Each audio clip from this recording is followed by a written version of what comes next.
Bismillahirrahmanirrahim. Assalamualaikum warahmatullahi wabarakatuh. Alhamdulillah, wassalatu wassalamu ala rasulillah wa ala alihi wa ashabihi wa man tabi'ahum bi ihsanin ila yaumiddin, amma ba'd. Alhamdulillah, pada malam hari ini dan alhamdulillah Allah mudahkan kita bertemu kembali di majelis. Kabar gembiranya, ada pahala yang sangat besar bagi hamba-hamba Allah yang selalu berharap kepada Allah Subhanahu wa Ta'ala. Contoh, ketika kita berdoa kepada Allah, kemudian Allah belum merealisasikan doa tersebut, atau sebenarnya Allah sudah merealisasikan, cuman kitanya nggak tahu, atau kitanya nggak ngerasa. Kan Allah mengabulkan doa itu nggak mesti sesuai apa yang kita minta. Bisa jadi Allah kasih yang jauh lebih baik daripada itu. Contohnya, kita minta umroh. Ya Allah, saya pengen umroh bareng sekeluarga misalnya ya. Allah tidak realisasikan umrohnya, tapi setiap hari kita diselamatkan dari mara bahaya, dari berbagai musibah. Nah, itu kadang-kadang kita nggak sadar, padahal Allah sudah mengijabah apa yang kita minta, yaitu Allah memberikan sesuatu yang jauh lebih baik yang itu kita butuhkan, yaitu afiyah, ya, sehat jasmani, sehat rohani, keselamatan, penjagaan dari Allah. Allah jaga bukan kita doang, keluarga kita juga dijaga oleh Allah Subhanahu wa Ta'ala. Nah, selama hamba itu berharap kepada Allah, kata Syekh Muhammad bin Shalih Al-Utsaimin, selama itu pula dia diganjar pahala. Subhanallah. Sebagai contoh, sebagian orang merindukan kehadiran momongan, ya enggak? 10 tahun menikah, belum Allah titipin amanah 20 tahun. Tapi selama dia berharap kepada Allah, selama itulah dia mendapatkan pahala di sisi Allah Subhanahu wa Ta'ala. Nah, makanya disitulah rahasianya, kata Nabi Khidir kepada Nabi Musa alaihissalam, ya, wa kaifa tasbiru ala ma lam tuhitu bihi khubra. Bagaimana engkau bisa bersabar terhadap sesuatu yang engkau tidak mengetahui ilmunya. Jadi Nabi Khidir itu mengajarkan kepada kita, Allah abadikan di dalam surah Al-Kahfi, ya, orang itu bisa sabar kalau tahu ilmunya. Sebagai contoh, ini contoh aja lah ya, cerita dari orang, dia udah daftar umroh, daftar yang kelas hotel bintang 5, dijanjiin hotelnya itu hanya 300 meter lah dari Masjidil Haram. Sebentar ya, jalan kaki ya. Qadarullah wa masya'a fa'ala, ada satu dan lain hal, jadinya dapat hotelnya jauh, 1,5 kilometer misalnya dari Masjidil Haram. Jauh nggak? Sepanjang ibadah di sana ngeluh. Kadang-kadang nggak sempat sholat di Masjidil Haram, sholatnya di hotelnya. Masjid hotelnya kan ada kan? Ngeluh aja, nggak tahu ilmunya. Coba kalau dia tahu ilmunya, dia husnuzon kepada Allah, positive thinking, Allah sedang ingin mengampuni dosa-dosa saya sebanyak-banyaknya. Berapa langkah dari hotel ke Masjidil Haram? Kalau di Indonesia, kita punya wudhu, jalan dari rumah ke masjid itu setiap satu langkah Allah hapus satu dosa. Kalau di Mekah, setiap langkah Allah hapus 100.000 dosa. Allahu Akbar. Coba kalau nggak tahu ilmunya, ngeluh. Tapi kalau tahu ilmunya, semakin bersyukur. Akhirnya dari jam 10 misalnya sudah jalan ke masjid supaya bisa sholat zuhur di Masjidil Haram. Kemudian habis zuhur tuh udah bawa roti ya. Nanti pulangnya habis asar, biar asar bisa tetap di Masjidil Haram lagi. Nah, pulang. Ala kulli hal, kita mampu bersabar yang paling utama karena apa? Hidayah dari Allah. Tapi hal yang paling mendasar yang tidak kalah pentingnya adalah ilmu. Kita tahu ilmunya, Allah mudahkan kita menjadi hamba-hamba Allah yang sabar. Subhanallah. Kita masuk ke pembahasan. Alhamdulillah mukadimahnya 5 menit aja ya. Biasanya sampai ngalur ngidul ya. Surah Asy-Syu'ara ayat 215. Kata Allah Subhanahu wa taala, "Wakhfid janahaka limanittaba'aka minal mu'minin." Rendahkanlah dirimu. Janah itu awalnya secara bahasa artinya sayap. Bapak kalau ngelihat burung sayapnya direndahkan gimana? Kelihatan sopan apa sombong? Sopan ya. Jalannya sambil sayapnya direndahkan gitu, sambil jalan ya. Kepada siapa? Kepada orang-orang yang mengikutimu. Kamu di sini siapa? Nabi Muhammad sallallahu alaihi wasallam. Minal mu'minin, dari orang-orang mukmin. Kesimpulannya apa? Wajib kita tawadhu' di hadapan orang-orang mukmin. Wajib. Karena kalau nggak tawadhu, lawannya apa? Sombong. Lawan dari tawadhu apa? Sombong hukumnya apa? Haram. Na'udzubillah. Dan sekali-kali tidak ada satu manusia pun yang suka sama orang yang sombong. Gak ada. Kemudian surah Al-Maidah ayat 54. Betapa Allah infokan kepada kita bahwa Allah tidak butuh makhluknya. Allah tidak butuh orang-orang mukmin. Oke? Apa kata Allah?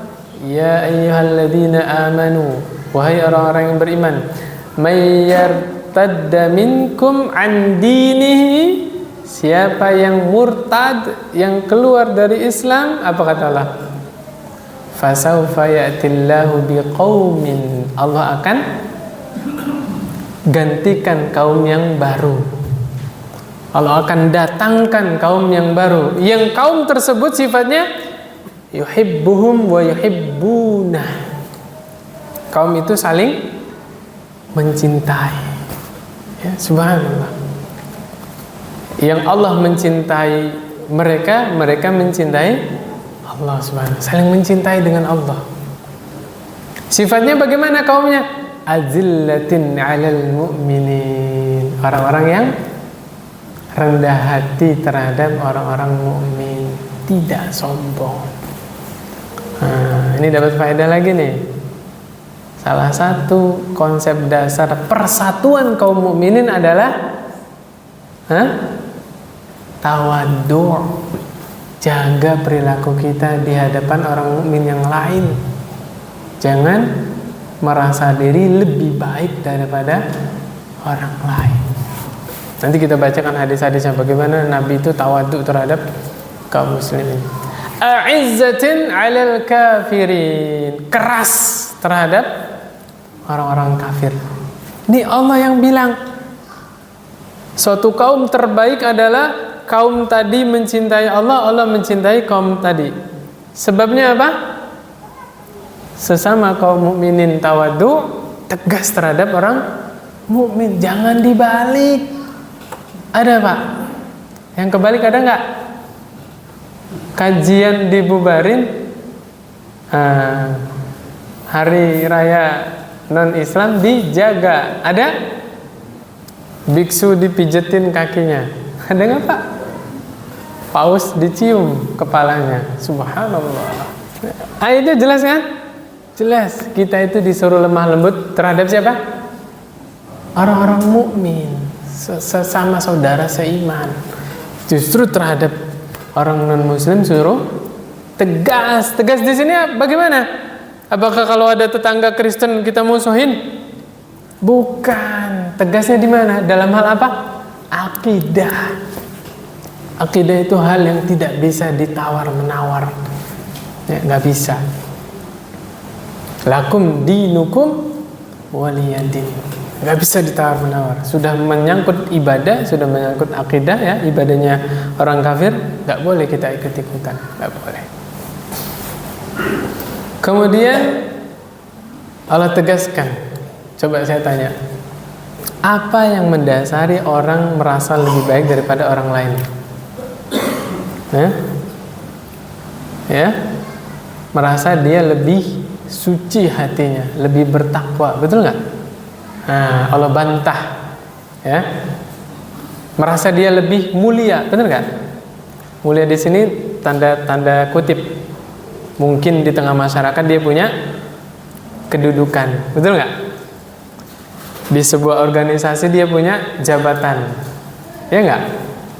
Pokoknya di pengurusan mungkin dia ketuanya atau apalah, itu ada itu perasaan di dalam hatinya lebih baik daripada orang yang dipimpinnya, ya kan?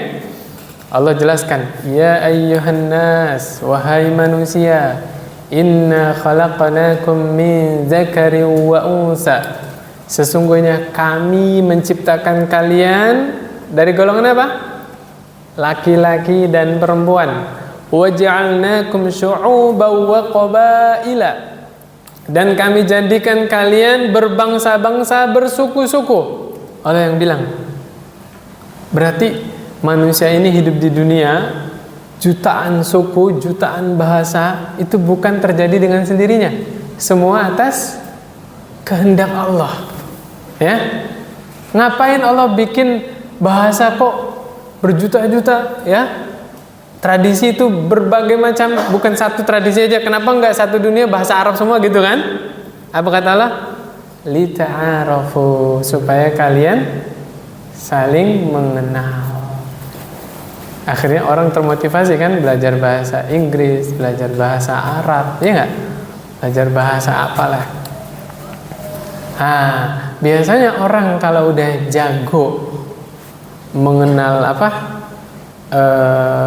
budaya suku-suku tersebut, kemudian jago bahasa tersebut, ada rasa tinggi hati nggak? Ada. Orang lain nggak bisa bahasa Inggris, dia jago bahasa Inggris. Ada nggak tinggi hatinya? Makanya Allah bantah, inna akramakum indallahi atqakum. Orang yang paling mulia di sisi kalian itu bukan yang paling pinter, bukan yang paling muda, bukan yang paling banyak pengalamannya, bukan yang paling tua. Apa kata Allah? Atqakum, orang yang paling bertakwa. Terus masih ingat hadis yang lalu? Udah bulan kapan saya nggak lupa. Yang saya sampaikan, Nabi bilang apa? At-taqwa hahuna yusyir ila sadri, ya kan? 3 kali Nabi bilang. Maksudnya apa? Di ayat Allah bilang orang yang paling mulia adalah orang yang paling bertakwa. Di hadis Nabi bilang apa? Takwa itu di dalam dada, di dalam hati. Maksudnya apa? Tidak ada satu orang pun yang bisa mentazkiyah dia lebih bertakwa daripada saudaranya. Paham nggak maksud saya? Makanya lihat di dalam surah An-Najm, huwa a'lamu bimanittaqau. Hanya Allah yang mengerti, yang paling tahu siapa di antara kita yang paling bertakwa. Demi Allah jamaah sekalian, jamaahnya itu besar kemungkinan potensi lebih bertakwa daripada ustadznya. Iya enggak? Sangat besar kemungkinan. Mana dalilnya? Uwais Al-Qarni. Pernah dengar Uwais Al-Qarni itu ahli tafsir? Bukan. Uwais Al-Qarni ahli hadis? Bukan. Ahli fikih? Bukan. Tapi Nabi bilang apa? Khairu tabi'in Uwais Al-Qarni. Sebaik-baik tabi'in adalah Uwais Al-Qarni. Padahal deretan tabi'in ya, murid-murid sahabat itu banyak. Atha bin Abi Rabah, Nafi', ya, Mujahid. Lihat ulama-ulama tabi'in. Tapi Nabi bilang apa? Sebaik-baik tabi'in siapa? Uwais Al-Qarni. Sudah dinasihati jauh-jauh hari. Supaya apa? Supaya para ulama tidak gumede atau gumede, Pak, besar kepala di hadapan jamaahnya, supaya para dai tidak merasa lebih baik daripada jamaahnya. Ya, subhanallah, lihat sedetail itu Allah ingin menjaga hati hamba-hamba mukmin supaya tidak merasa lebih baik daripada orang lain. Gak usah jauh-jauh kita bicaranya. Kadang-kadang kita sebagai orang tua tanpa kita sadari kita sombong terhadap anak kita. Iya enggak? Karena merasa sudah merawat, ya, sudah melahirkan, sudah merawat. Ketika anak menyampaikan kebenaran, tahu apa sih? Iya enggak? Hati-hati, hati-hati. Nanti kita diuji oleh Allah Subhanahu Wa Taala. Kebenaran itu datang dari mungkin yang kita kira orang yang lebih di bawah kita, diantaranya dari anak kita. Hati-hati. Misal udah azan, bapaknya masih main HP aja. Ayah, kok nggak wudhu? Ayo, marah apa taruh HP-nya, Pak? Ayo, misalnya bapaknya lagi main game. Ada nggak?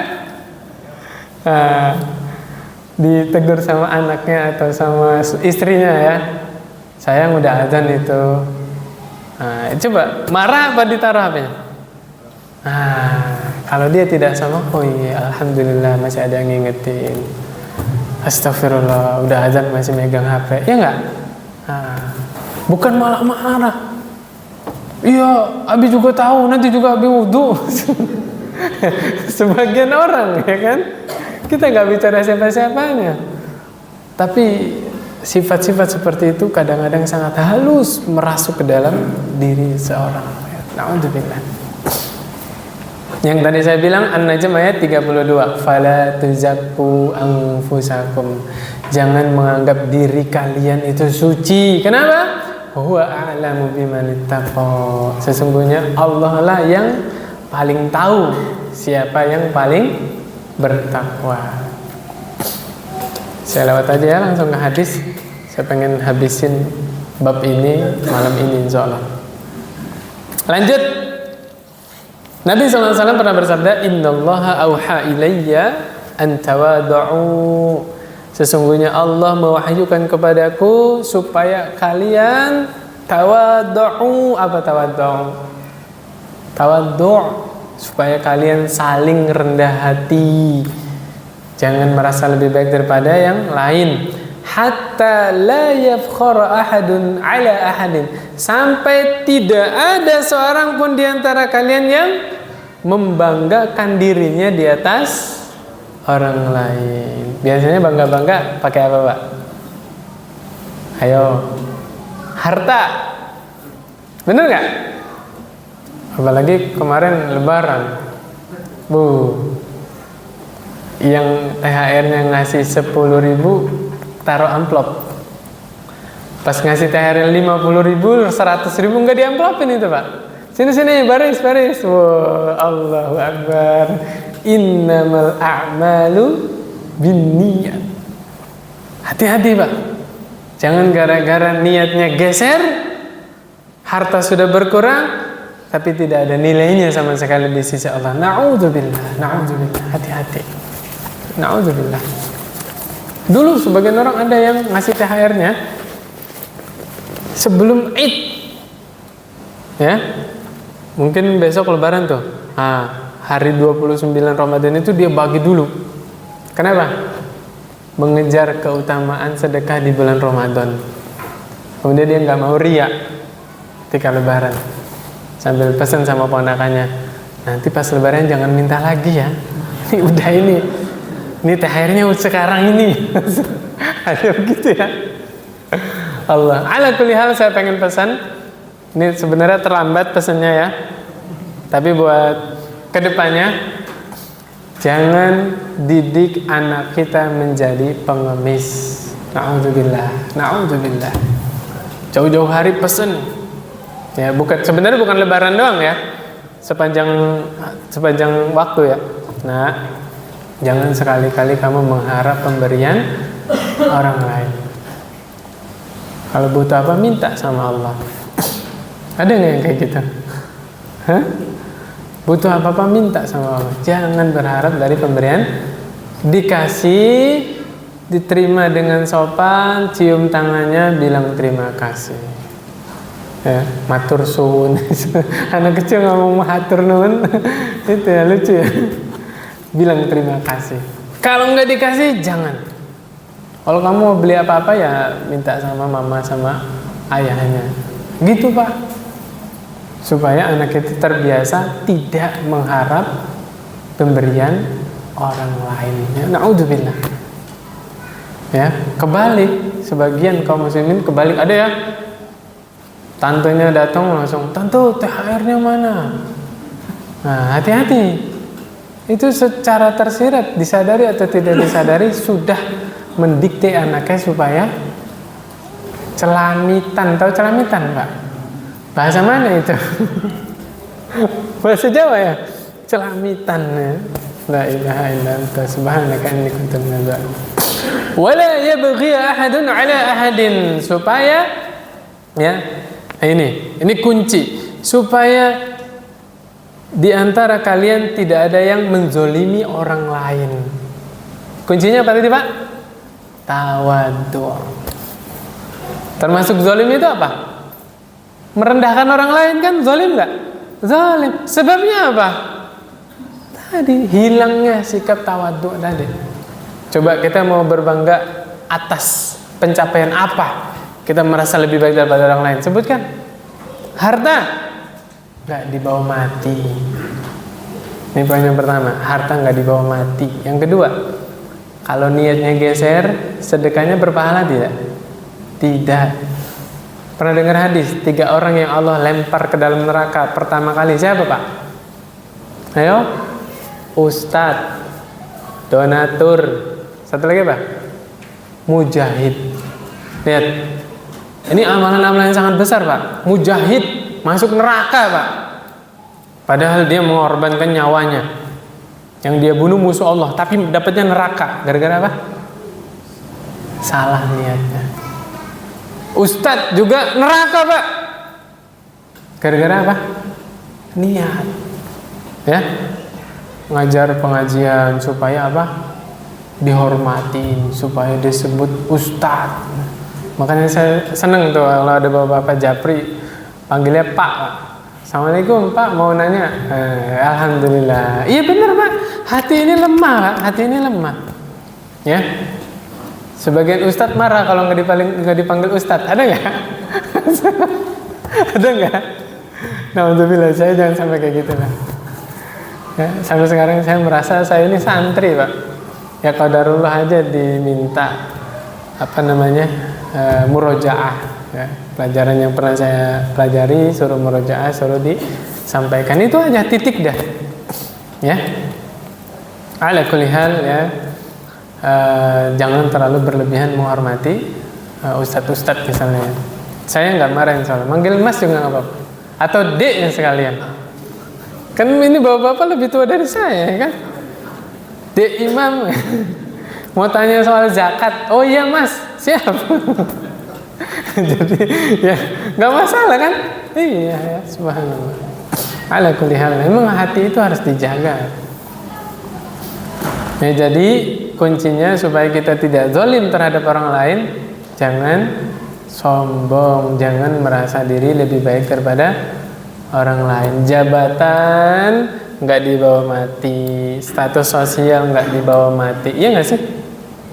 Kemudian apa lagi nih? Harta nggak dibawa mati. Yang dibawa mati apa? Taqwa.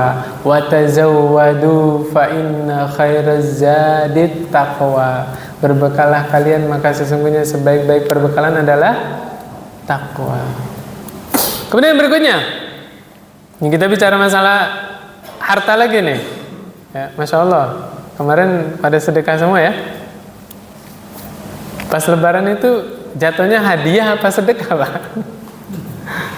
Ya kalau yang dikasih orang yang miskin ya sedekah ya. Kalau ngasih orangnya kaya, ponakannya ada yang kaya-kaya juga kan? Jatuhnya hadiah. Jadi hadiah apa sedekah itu kemana? Orang miskin. Kalau orang yang tidak miskin dikasih jatuhnya apa? Hadiah. Apa kata Nabi SAW? Mana qasat sodaqotun min malin. Sedekah itu nggak akan ngurangin harta. Tentunya sedekahnya di atas ilmu. Sedekah yang bagaimana di atas ilmu? Yang pertama, jangan melebihi kadar. Kadar sedekah di dalam Islam paling maksimal berapa, Pak? 1/5 hartanya. Nggak boleh lebih dari 20%. Kalau di hadis 1/3. Itu imannya Sa'ad bin Abi Waqqas. Bapak imannya kayak Sa'ad bin Abi Waqqas nggak? Ya kan? Saya kalau bicara begini yang saya tanya ibu-ibunya. Saya tanya istrinya hadir, Pak? Hadir nih. Misalnya suami ibu hartanya 1 miliar. Seandainya suami ibu wasiat yang 200 juta diinfakin untuk bangun masjid, ibu rela nggak, Bu? Saya ulangi ya. Harta suaminya berapa tadi? 1 miliar. Yang 200 juta itu disumbangin ke masjid. Ridho nggak, Bu? Berat. Jujur. Iya nggak? Itu yang 1/5 aja berat. Sedangkan sedekah itu kalau mau diterima oleh Allah harus ikhlas lillahi ta'ala. Iya enggak? Karena pertimbangannya beda kalau ibu-ibu itu. Ya biaya anak, sekolah masih panjang, bener nggak? Kayaknya bisa buat umroh bareng itu suami istri, ya nggak? Tuh beda pertimbangannya ya kan? Ala kulli hal, makanya sedekahnya di atas ilmu. Ada orang punya utang 20 juta. Dia dapat uang 5 juta, bukannya nyaur ya, apa? Nyicil utangnya biar berkurang ya, malah dibagi-bagi ke saudara-saudaranya. Ya, 500.000 ewang. Nah ini sedekahnya kurang ilmunya. Saya tanya, sedekah wajib apa sunnah? Bayar utang? Wajib. Makanya saya bilang nih banyak yang nanya ke saya, Japri, tentang puasa Syawal. Sedangkan ibu-ibu masih punya utang. Utang apa? Utang puasa. Saya bilang, ibu, amalan yang wajib itu jauh lebih besar pahalanya daripada yang sunnah. Coba, mengqadha puasa Ramadan hukumnya apa? Wajib. Puasa Syawal hukumnya apa? Mana yang lebih besar pahalanya? Puasa qadha. Dan kalau lihat hadisnya gimana, Pak? Siapa yang puasa Ramadan kemudian diikuti 6 hari Syawal, ya enggak? Hadisnya kan bunyi gitu kan? Ramadannya dulu disempurnakan. Bener enggak? Ya? Ala kulli hal, misalnya ada alasan, Ustadz, kalau saya ngikutin bayar qadha keburu habis Syawalnya. Bilang gitu kan? Loh, emangnya kalau Syawal habis nggak bisa puasa sunnah? Bisa. Habis Syawal bulan apa? Zulqa'dah. Zulqa'dah, Zulhijjah, Muharram. Ini bulan-bulan Allah. Ya enggak? Bulan-bulan haram. Yang dimana ibadah di dalam bulan itu jauh lebih besar lagi pahalanya. Benar enggak? Bisa puasa setiap hari Senin di bulan Zulqa'dah? Bisa, pahalanya juga besar. 3 hari setiap bulan bisa di Zulqa'dah? Bisa. Tuh jangan khawatir. Ya? Ala kulli hal, sedekah juga harus didasari di atas ilmu, ya. Kemudian apa lagi? Yang lebih berhak menerima sedekahnya siapa? Saudaranya, ya, kerabatnya. Jangan sampai orang lain disantuni, padahal adik sendiri masih butuh disupport, itu jangan. Saya ulangi ya, mana qasad shadaqatun min malin, harta itu tidak akan berkurang gara-gara apa? Sedekah. Tapi tadi garis bawahnya sedekahnya apa Bu? Pak, berdasarkan ilmu, jangan asal-asalan. Ya, ada hadis saya sampaikan di sini. La tusahib illa mu'min wa la ya'kul ta'amaka illa taqiyya. Jangan temenan kecuali sama orang mukmin, jangan makan makananmu, ya jangan makan hartamu kecuali orang yang bertakwa. Berarti boleh pilih-pilih sedekah. Kemarin saya ngisi kajian, ada yang nanya tuh, ya, audiensnya, Ustaz, kalau kita tahu ini adik saya minta uang ke saya, pengen nonton bioskop bareng pacarnya. Oke, paham Pak permasalahannya? Minta uang ke saya nih, pengen jalan bareng pacarnya, buat makan bareng pacarnya, nonton bioskop. Gimana itu? Saya ngasih dapat pahala nggak?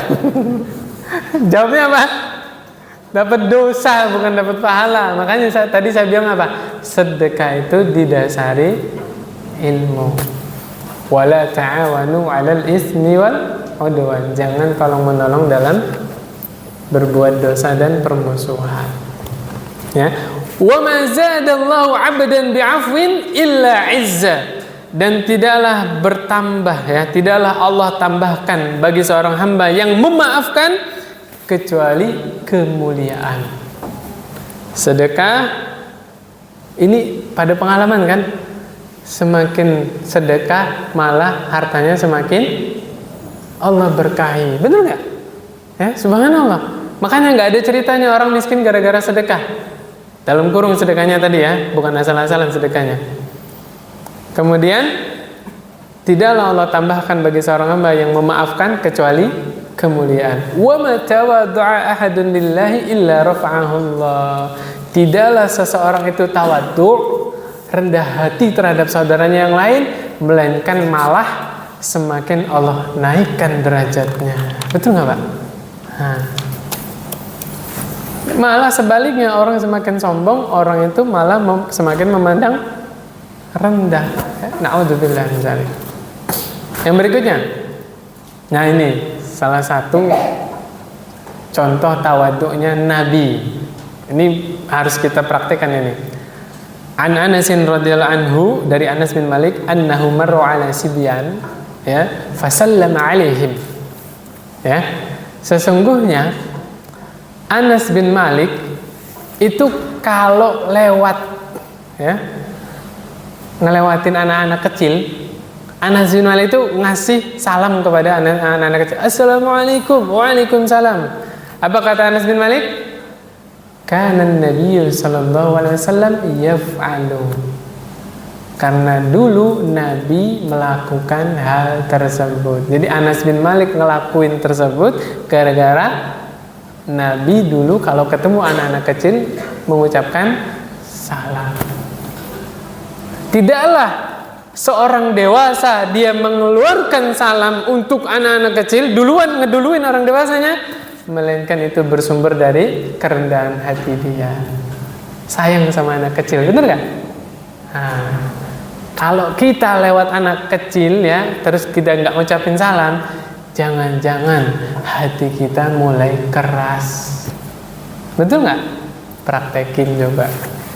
Nanti ketemu anak kecil di jalan lagi ngobrol atau gimana, ya, Assalamualaikum, sambil senyum. Nanti kan anak kecil kan refleks berhenti tuh. Waalaikumsalam.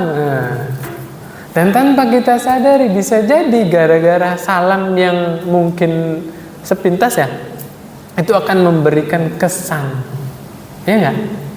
Satu saat nanti anak itu ketemu kita di mana, ya, akan ingat lagi, ini om ini yang waktu itu ngasih saya salam, masya Allah, ya, assalamualaikum, waalaikumsalam. Nah, berarti salah satu contoh tawadu ngapain Pak? Mengucapkan salam, ya, kepada saudara muslim yang lain, terutama kepada anak kecil. Yang berikutnya dari Anas bin Malik lagi, in kanatil amatu min ima'i ahli Madinah, ya, apabila ada seorang budak perempuan, la ta'khudhu biyadin Nabi sallallahu alaihi wasallam, ngambil tangannya Nabi, ya megang tangannya Nabi, terus Nabi dibawa kemana gitu, fatantaliqu bihi haitsu sya'at, maka Nabi ngikutin budak perempuan tadi kemanapun berada. Paham nggak maksud saya, Pak? Kadang-kadang seorang pemimpin negara itu malas berkomunikasi dengan apa bahasa? Pembantu, ART, ya nggak? Ya orang yang nggak dipandang lah sama masyarakat. Lihat Nabi sallallahu alaihi wasallam, begitu tawaduknya, bahkan budak itu lebih rendah daripada pembantu. Kalau pembantu kan orang merdeka, bener nggak? Qadarullah pekerjaannya ART gitu kan ya. Kalau budak itu bisa dijual belikan, Pak. Budak itu. Nah, lihat seorang budak kalau ngajak Nabi kemana, diambil tangannya, Nabi ikutin. Subhanallah. Coba kalau kita, lagi ada urusan nih sama tamu, anaknya datang, ayah bukain kulkas, coba, sama mama, bener nggak? Atau dia mau buka toples ya, ayah bukain toplesnya, sama mama dulu, ayahnya lagi sibuk ini, lagi ada, hati-hati ya, bukan seperti itu orang yang tawadhu. Ya, dipotong sebentar, apa salahnya? Nih ada lagi hadis. Ya, an Abi Rifa'ah Tamim ibni Usaid. Nama sahabatnya siapa ini, Pak? Saya ulangi ya. Coba saya ulangi. An Abi Rifa'ah Tamim ibni Usaid. Nama sahabatnya siapa? Tamim. Abu Rifa'ah itu kunyahnya. Usaid siapanya Tamim? Bapaknya Tamim ibni Usaid. Ini dulu saya bikin soal ujian hadis itu. Saya sebutin hadisnya, saya tanya di bawahnya, siapa nama sahabat yang meriwayatkan hadis tersebut? Ada yang jawab Usaid, ada yang jawab Abu Rifa'ah, yang macam-macam ya. Apa kata beliau? Intahaitu ila Rasulillah sallallahu alaihi wasallam wa huwa yaktubu. Suatu hari Tamim main ke tempat Rasulullah SAW sedang khutbah. Fakultu, maka Tamim bilang, ya Rasulullah, rajulun gharibun ja'a yas'alu an dinihi la yadri ma dinuhu. Lagi khutbah, dipotong khutbahnya, Pak. Ya lagi ceramah begini, dipotong. Ya Rasulullah, ini ada orang datang nih, orang asing, dia nggak tahu tentang Islam, dia mau belajar Islam. Apa yang Nabi kerjakan? Ya? Nabi marahin dia? Tidak. Fa'aqbala alayya Rasulullah SAW wa taraka khutbatahu hatta intaha ilayya. Nabi lagi khutbah, dipotong. Nabi potong khutbahnya, Nabi samperin Tamim bin Usaid tadi. Datang ke orang asing tadi, diajarin Islam sebentar. Ya bahasa kita diajarin rukun Islam lah. Islam itu yang pertama syahadat, kemudian sholat, jaga sholat 5 waktu, ya, sholat subuh 2 rakaat gitulah. Udah selesai, Nabi balik lagi, lanjutin khutbahnya. Subhanallah. Lihat, sekelas Nabi Sallallahu Alaihi Wasallam. Kan kadang-kadang kita kalau lagi acara formal ya, acara kenegaraan misalnya formal, kalau ada orang kayak gitu, diapain tuh biasanya? Diapain, Mbak? Ada apa? Keamanan kan, security, betul nggak? Nah, lihat betapa Nabi tidak semena-mena. Sebenarnya Nabi gampang aja kan, tinggal nyuruh sahabat siapa suruh keluar gitu. Tapi Nabi tidak seperti itu. Subhanallah. Orang butuh, orang dia emang mau belajar, ya nggak? Cuma kadang-kadang orang Arab Badui kan nggak tahu adab, ya nggak? Kalau sahabat yang sehari-hari ngedampingin Nabi, gak ada yang berani, Pak. Motong Nabi bicara itu gak ada yang berani. Biasanya yang motong pembicaraan Nabi siapa? Orang Arab Badui biasanya. Atau sahabat tapi lagi ada masalah yang urgent. Kemudian berikutnya, Aisyah radhiyallahu anha pernah ditanya, Apa sih yang Nabi lakukan kalau lagi di rumah? Ini salah satu jawaban, Pak. Orang-orang yang memfitnah Nabi SAW menikah dengan gadis, ya, anak kecil. Aisyah kan dinikahi oleh Nabi usia berapa? 6 tahun kan? Kemudian berumah tangga di satu rumah dengan Nabi, satu atap, usia berapa? 9 tahun. Subhanallah, ya. Bapak tanya AI, GPT ya? ChatGPT itu jawabannya itu objektif. Tahu nggak jawabannya apa? Di masa tersebut, di zaman Rasul menikahi Aisyah itu adalah hal yang lumrah. Para raja-raja terdahulu juga biasa nikahin anak-anak usia gadis-gadis usia anak, usia 6 tahun, kayak seperti Kekaisaran Romawi, Yunani, itu biasa, Pak. Paham nggak maksud saya? Jadi ketika Nabi SAW menikahi Aisyah di usia itu di zaman itu hal yang biasa. Makanya tidak ada yang protes, ya enggak? Raja-raja terdahulu di zaman itu nikah dengan gadis yang masih usia anak, belum balik, itu hal yang biasa. Cuma karena kebencian terhadap Islam itu mendarah daging, ya kan? Akhirnya yang diangkat ke permukaan hanya bagaimana Nabi SAW menikah dengan Aisyah. Padahal udah bunyi lagi ya. Subhanallah, hikmah dari Nabi menikahi Aisyah, apa hikmahnya, Pak? Termasuk sahabat yang paling banyak meriwayatkan hadis siapa? Aisyah radhiyallahu anha. Kemudian perempuan-perempuan bisa belajar Islam dari siapa? Aisyah. Kan perempuan penduduk Madinah malu, Pak. Nanya ke Nabi langsung kan malu. Bagaimana Nabi juga punya wibawa kan? Akhirnya nanyanya ke siapa? Aisyah. Jadi subhanallah, sejarah mengungkap fakta di antara hikmah Nabi menikahi Aisyah adalah salah satu cara Allah menjaga agama ini. Karena di antara yang paling banyak meriwayatkan hadis Nabi adalah Aisyah radhiyallahu anha. Ada 5 atau 6 sahabat terbanyak meriwayatkan hadis. Paling banyak siapa? Abu Hurairah. Kemudian Abdullah bin Umar, Abdullah bin Abbas, Aisyah radhiyallahu anha, Abdullah bin Mas'ud. Siapa lagi? Itu yang paling terkenal 5 itu, ya. Kemudian yang berikutnya Abdullah bin Amr ibn As. Abdullah bin Amr ibn As, ya. Nah, di antaranya tadi wanita-wanita yang ingin belajar agama tapi malu bertanya kepada Nabi, nanyanya ke Aisyah. Nah, di antaranya ini ada orang nanya kepada Aisyah, "Ya Aisyah, ya, dari Anil Aswad ibni Yazid, sahabat Al Aswad ibni Yazid, qala sa'altu Aisyah radhiyallahu anha." Aku bertanya kepada Aisyah radhiyallahu anha, maka Nabi SAW yasna'u fi baiti. Apa sih yang Nabi kerjakan kalau di rumah? Apa jawab Aisyah? Kana yakunu fi mihnati ahli, yakni khidmati ahli. Ya biasa, bagaimana orang-orang ada di rumah. Artinya apa? Nabi juga bantu Aisyah cuci piring.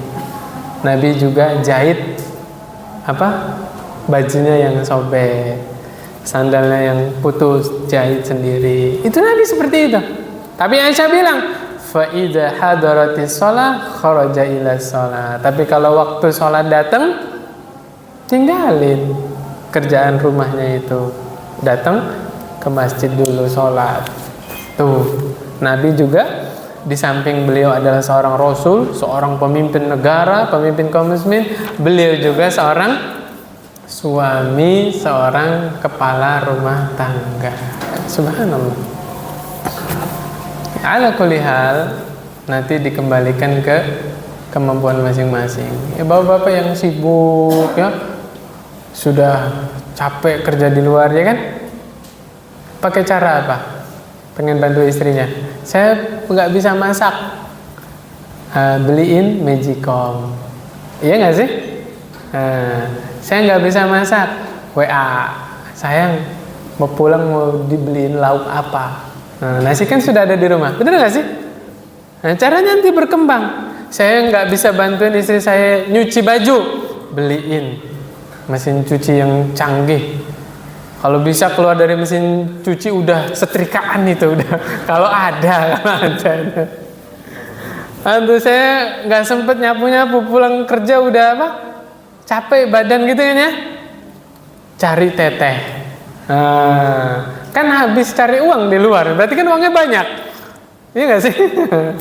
Banyak caranya ya. Banyak caranya.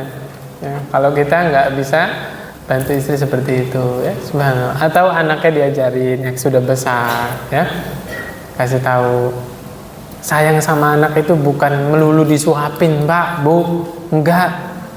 Anaknya diajarin ngerti pekerjaan rumah itu juga bagian dari sayang sama anak, supaya suatu saat ibunya nggak ada, bapaknya nggak ada, ngerti apa yang harus dia lakukan ya, dan seterusnya. Kemudian berikutnya, nih tawadu lagi nih. Kadang-kadang kita masih malu-malu. Nah, saya baca hadisnya ya. Kata Nabi SAW, bukan, dari Anas bin Malik, anna Rasulullah SAW, ini Nabi yang berbuat. Hadis apa namanya? Fi'liyah. Kana idza akala ta'aman la'iqa asabi'ahu as-salas. Anas bin Malik bilang, Nabi itu kalau habis makan ngapain? Jarinya dijilat. Nah, di sini as-salas 3. Bukan berarti kalau makan harus 3 jari ya. Saya pernah itu makan bareng teman-teman saya, makan nasi bungkus, nasi padang tuh digabung. Bukan rasis ya. Kadang-kadang warteg juga. Nanti saya bilang nasi padang, dibilang rasis ke warteg lagi. Enggak, kita juga suka warteg ya.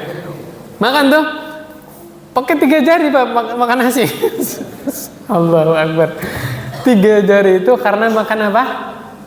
Kurma. Makan kurma kan cukup kan dengan 3 jari ya, bener nggak?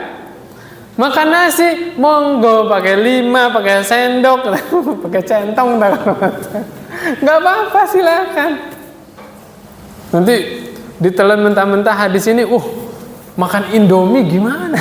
Pakai 3 jari. Enggak ya. Kapan waktu harus pakai sumpit, pakai garpu, pakai sendok, silakan. Ya enggak? Ya. Jadi makan 3 jari itu ketika makan kurma. Iya betul. Habis makan ada sunahnya ngapain tadi? Jilat. Malu enggak, Pak? Ini sunnah ini, Pak. Kadang-kadang makan bareng di traktir temennya mau jilat tuh sungkan. Jangan malu, ini sunnah Nabi. Yang meriwayatkan hadis siapa? Anas bin Malik. Berarti Anas melihat kan? Berarti Nabi jilatin jarinya malu-malu tidak? Tidak. Nanti kita tahu alasannya kenapa. Kita lanjutin. Kata Nabi SAW, habis jilatin jari tuh, Nabi bilang, idza saqatat luqmatu ahadikum falyumit anhal adza wal yakulha wala yad'ha lisyaitan. Apabila kalian makan ya, kemudian suapannya itu tuh ya, luqmah itu suapan Pak, jatuh. Oke? Kata Nabi, makanan yang jatuh tadi ambil, bersihin yang kotornya, makan. Jangan biarkan makanan itu dimakan oleh syaitan. Berani kayak gitu Pak? Besok kondangan ngambil kerupuknya jatuh ke lantai, dibiarin apa diambil Pak? Nah, udah tahu hadisnya. Bismillah, jangan malu Pak. Kata Nabi apa? Menerapkan sunnah di akhir zaman itu seperti menggenggam bara api. Lihat Pak, saudara kita di Palestina dibunuh Pak gara-gara beragama Islam. Kita cuma nerapin sunnah ini doang, malu. La haula wala quwwata illa billah. Apa susahnya ngambil kerupuk yang jatuh tadi? Bismillah. Nah, dari sinilah nanti kita digiring lagi, apa bahasa kita? Mindset kita ya. Kita hidup bukan karena omongan manusia, bukan karena takut dihina manusia, bukan karena ingin dipuji manusia. Bismillah, saya hidup demi menjalankan sunnah. Gitu Pak, bismillah. Ya, tapi ini juga makanan-makanan yang bisa dibersihin. Ngambil puding jatuhnya ke pasir. Gimana tuh Pak? ya bismillah, niatkan sedekah buat semut. Ya, bener ya? Nah, bismillah lah dimakan semutnya. Gitu nggak apa-apa ya. Ala kulli hal, kalau makanan itu bisa dibersihkan, ambil, bersihkan makanannya. Kenapa? Kalau kita tidak ngambil, dimakan oleh siapa, Pak? Syaitan. Nabi yang bilang, inilah sebabnya kita selalu kalah digoda oleh syaitan, gara-gara syaitannya gemuk. Bener nggak? Iya, setiap makanan jatuh nggak diambil kan? Syaitannya kuat. Akhirnya dibilang, udah main HP aja, baca Quran mah nanti bisa. Akhirnya apa? HP ya. Subhanakallahumma bihamdik asyhadu an la ilaha illa anta astaghfiruka wa atubu ilaik. Assalamualaikum warahmatullahi wabarakatuh.